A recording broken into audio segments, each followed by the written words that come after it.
Hey, Paul. I've been to the factory many times, but as I was coming in today, I noticed all these documents on the wall that I hadn't noticed before about the passage of the formula from one generation to another. Can you talk a little bit about how that occurred? Sure. So if I start from the beginning maybe and get into Well, not 1623, but...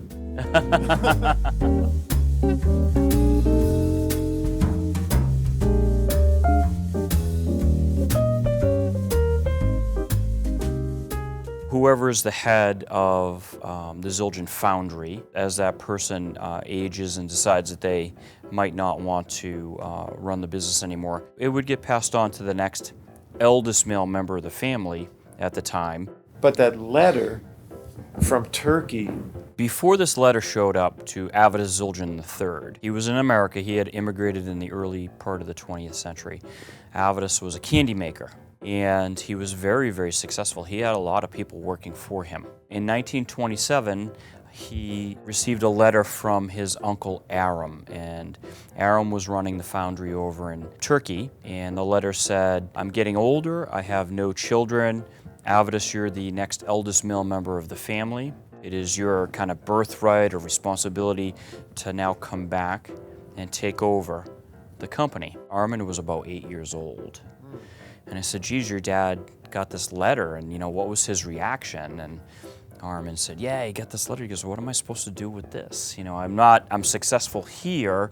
I really don't want to go back to Turkey." It was actually Avidus's wife, Sally, that encouraged him to look into it. So he did. He looked into it. He went to some music stores in the Boston area and said, "My last name is Zildjian. Does this hold any significance?"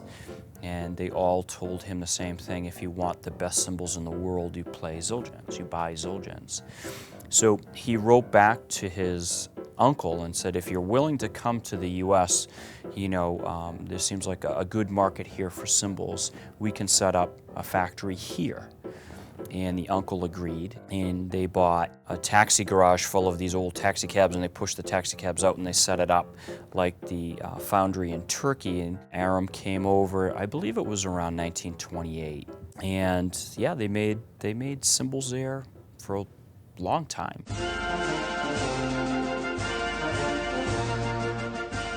The cymbals were a lot different back then. What they were making, even though Zildjian was world famous for making cymbals that were thinner, just imagine how thicker they must have been prior to Zildjian making cymbals, because the cymbals that they were making in the very, very beginning were very appropriate for like a marching band. The first customers for Avidus here in the U.S. was the U.S. Army, because they had marching bands. But there was this, great new music that was emerging, and a lot of people would go out and see dance bands, and it would be like an orchestra that they would go to a ballroom and be entertained and dance, and then that kind of morphed into more of like a big band situation, and then from there you would get different jazz groups into bebop and whatnot. Avidus and his uncle Aram decide they're going to make some cymbals, they're going to put it in a suitcase, and they're going to take them into one of the big hotels in Boston, where one of these dance bands is going to perform that night. So Avidus gets in there while the drummer is setting up his, trap kit. And he said to the drummer, "I want to be a drummer like you, and I have some cymbals that I borrowed from another drummer friend of mine. Are any of these appropriate for this music that you're making?" Clever. And very, very clever. Early research. Yeah. So the drummer went through the cymbals, opened up the case, started to tap on them, and then he abruptly shut the case and said, "Don't waste your time with these cymbals, kid. Get yourself some Zildjians." And little did he know who he was speaking to, and if it wasn't for the work that Avidus III did with the famous drummers of the day, cymbals wouldn't be like they are now.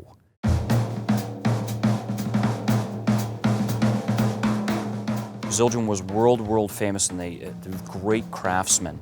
Avidus took that experience with that drummer and decided to go out and meet with people like Chick Webb, Gene Krupa, Joe Jones, and Gene was really instrumental, pun intended, discussing with Avidus the types of cymbals that he and his colleagues needed. And he said, the cymbals that you're making, they're too heavy for this music that we're playing. They need to be much, much thinner so we can accent and phrase on it. And I believe at the time they were still doing a lot of timekeeping on the snare drum. So the cymbals were smaller, they might have been choked or just accented, and no time was being played on them yet. Avidus was just fantastic, and what do you need?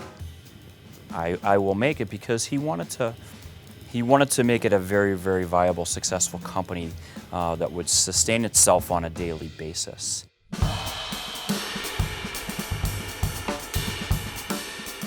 At some point, we had a collection, a slightly bigger collection of cymbals, and then you began to put labels on them like ride and crash. But prior to that, they were just general cymbals, and the artist would decide what the best application was for them. I was fortunate enough to work with some people early on when I started that had been here for 40 plus years.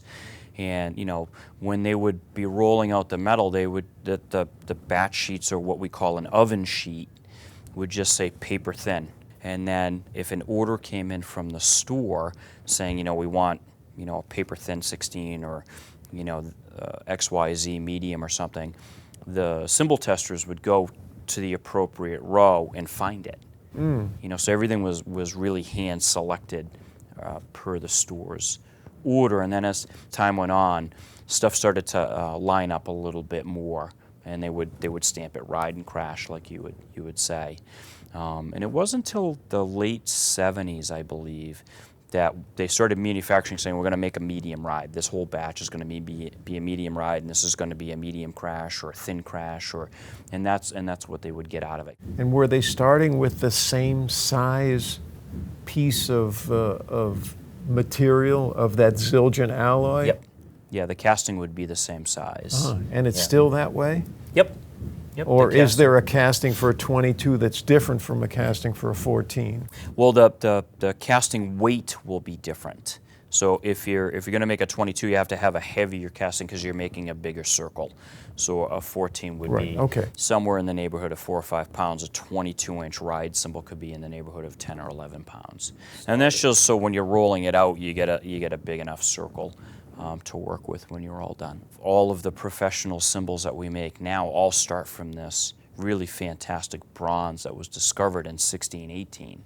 Right. You know, so, and it's how we here at the Zildjian Company manipulate it through different cup shapes or curvatures and hammering and lathing and not lathing this part to get to the different sounds. It's really exciting. It's almost limitless.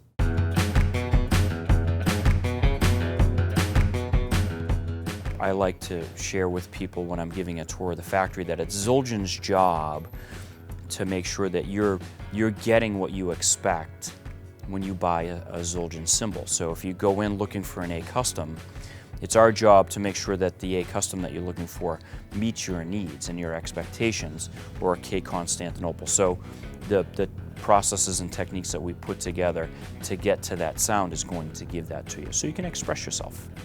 How big is a batch? It depends. So if you're making splashes, there could be a couple hundred in there. You know, if you're making like a 22-inch K Constantinople ride, we only make those 50 at a time. That's 50 in the oven at once? No. Yeah. Yeah.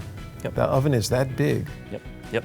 Wow. Yeah, well, the oven can hold a couple hundred castings if we needed it to. So, you know, if we're making a batch of 14s, we'll run a couple hundred all at once. Yeah, I've always appreciated the fact that you and the company is curious about the needs of drummers. And there's this collaboration that someone, let's say Zach Danziger, says, I'm looking for a particular kind of sound that I can't find within the catalog now. And they will describe that sound to you, and then it will be your challenge with the machinery and with the alloy and with the hammering techniques that you have to modify or make a really specific, particular kind of combination that try and meet that need. and this openness to meeting the needs of an evolving musical situation has been there from the very beginning. Very beginning, yeah. Again, we have to thank Avidus III for that. The company is following the music, you know, because if you don't have the tools to do your job, that's frustrating.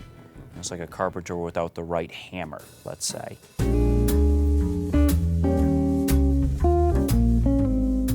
We've been talking about the past and processes in the past. I don't know if you can reveal anything, but where do you see things going in the future? I think, you know, we're just going to continue to follow the needs of the drummers. One of the things that I've noticed during my career here is that, you know, you'd have people that were A Zildjian players, they play A's and A customs, and they were pop and rock and stuff like that, and then you'd have people that would play K's and K customs and K Constantinoples, and they might be more bluesy and jazz. All the rules are gone. Drummers are just going and finding colors and putting their sets together. So you might have a rock drummer that's using a K Constantinople medium thin low as a crash cymbal. Then you can almost go back to the old way of not labeling anything. Right. We've kind of done that in a couple series, like the Krupa series. You know, we just have sizes. You know, and most people assume, you know, 20 or 22 is a ride, but we don't necessarily tell you you have to use it as a ride. They're cymbals. Same thing with the Avidus, which is kind of a vintage version of the A's. Steve Smith uses an entire set with Journey, believe it or not, of the Avidus cymbals. And they work out really, really good. You know, cymbals are still evolving into the stacker type of thing, but also, you know, thinner. Because, you know, a lot of miking techniques and recording techniques are so much more sophisticated than they were in the past. We might see a resurgence of cymbals that are much, much heavier, like the Z series that were popular in the 80s. You know, we have yet to see this, but as the music changes. As the music changes, we're prepared to, you know, provide that to the drummers. How many different models do you make now, do you think? There's probably 600, between 6 inches all the way up to 24 inches. Everything in between, yeah. Wow, that's quite a catalog. Yeah, it's pretty daunting. Wow. Yeah. Thank you, Paul. Thank you. This was really informative. Great to see you. Yeah. All right.